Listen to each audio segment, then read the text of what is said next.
ছেলেদের মনের রাস্তা নাকি তাদের পেট থেকে শুরু হয়, এই কথাটা কি সত্যি বন্ধুরা? আমাকে কিন্তু কমেন্টে জানাবে।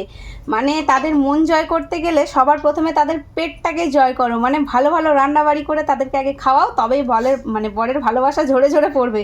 তো সেই প্রচেষ্টায় এখন চলছে। এই যে দেখো, বরের ভীষণই পছন্দের একটা জিনিস রান্না করছি, গলদা চিংড়ি।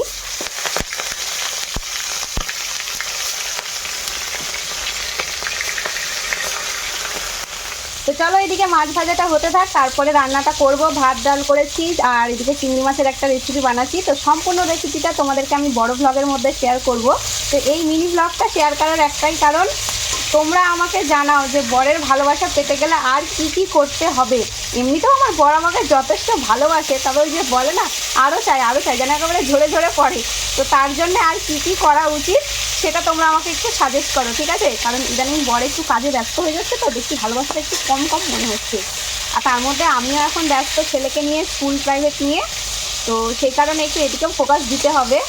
তো চলো রান্নাবান্নাটা সেরে নিই। তোমরা সম্পূর্ণ ব্লগটা পেয়ে যাবে খুব শিগগিরই, সেখানে রেসিপিটাও রয়েছে। আর হ্যাঁ, যেটা কমেন্ট করে জানাতে বললাম অবশ্যই কিন্তু জানাবে, ঠিক আছে? চলো এখন